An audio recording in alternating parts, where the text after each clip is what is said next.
Bonjour à tous, Jean-Michel Pécry, préparateur mental. Aujourd'hui, j'ai envie de vous parler des amateurs, des joueurs qui vont faire les P25, les P100, et qui se retrouvent exactement dans le même état émotionnel qu'un joueur professionnel. C'est d'ailleurs assez rigolo parce que la plupart du temps, ces joueurs-là n'ont pas plus d'enjeux que ça, juste venir faire une compétition qui ne va pas changer leur vie. La plupart du temps, ils ont un métier, ils ont beaucoup moins de retombées qu'un joueur professionnel qui doit peut-être marquer des points ou peut-être gagner sa vie avec ses résultats. Et pourtant, le joueur de P25, le joueur de P100, va se retrouver aussi stressé qu'un joueur professionnel. Va se retrouver même peut-être dans des situations un peu plus délicates qu'un joueur professionnel. Pourquoi? Parce que par rapport au volume de jeu d'un joueur professionnel, même s'il est stressé, il va encore être capable d'avoir un niveau moyen qui est assez haut. Le joueur amateur, comme il a moins de technique, moins de volume de jeu, moins d'entraînement, moins peut-être aussi de conditions physiques, son niveau bas, il va être peut-être même sera incapable de renvoyer les premières balles. Il va faire que des fautes directes. Ça ne veut pas dire que c'est son niveau à l'entraînement, mais c'est son niveau sous stress en match. Et alors, j'ai toujours pensé que les joueurs amateurs devaient se préparer mentalement. Pourquoi? Parce que quand ils vont faire la compétition, ça devrait être un plaisir et souvent, ils sont tellement stressés que ça ne l'est plus. Donc, les raisons pour lesquelles ils viennent faire le tournoi, ils ne l'obtiennent pas. D'ailleurs, beaucoup de joueurs ne jouent plus de tournoi parce qu'ils ne s'éclatent pas en tournoi, parce qu'ils ne prennent pas tout le plaisir. Ils ne prennent pas tout ce plaisir-là, c'est pas forcément parce qu'ils ont gagné, perdu. C'est parce que, avec le stress, ils ont été incapables de jouer leur vrai niveau. Ils ont été incapables de pouvoir se libérer leur coup et pouvoir prendre du plaisir, faire une bonne partie. Et pourtant, il n'y a pas d'enjeu. Quand je dis il n'y a pas d'enjeu, il n'y a pas d'enjeu d'un point de vue logique, conscient. Que je gagne ce tournoi, le P25 ou le P100, ça ne va pas changer ma vie. Mais il y a des enjeux personnels.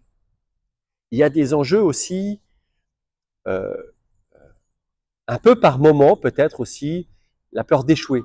Pas de perdre, mais de faire un mauvais match, que les gens vous voient en train de mal jouer, que vos copains vous voient peut-être dans une situation difficile. Un peu la peur du ridicule, de passer à côté de la compétition. Et en fait, ces enjeux-là vont complètement polluer votre partie. Et c'est pour ça que je pense que les joueurs amateurs devraient se préparer à la compétition, devraient se préparer mentalement à la compétition. Et ils auraient des effets beaucoup plus importants qu'ils le pensent. Un, prendre du plaisir à jouer. Deux, être capable de jouer son niveau. Et trois, je pense sincèrement que dans ces niveaux-là, il n'y a pas vraiment d'écart de niveau. C'est assez rare de trouver des joueurs en face de vous qui sont beaucoup plus forts que vous, contre lesquels vous ne pouvez rien faire. La plupart du temps, dans ces matchs-là, c'est malheureusement un rapport entre les fautes directes et les points gagnants.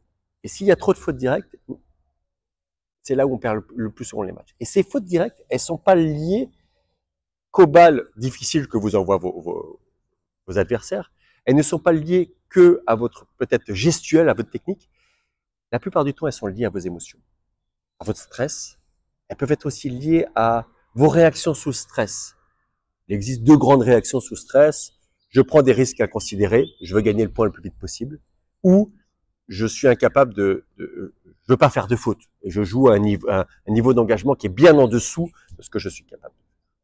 Et donc on se rend compte que pour ces joueurs amateurs, eh bien se préparer à la compétition aurait un avantage énorme pour pouvoir prendre du plaisir, jouer son niveau et surtout, et c'est ce que je pense, gagner plein de matchs qui peut-être leur échappent parce que mentalement, ils ne savent pas quoi faire.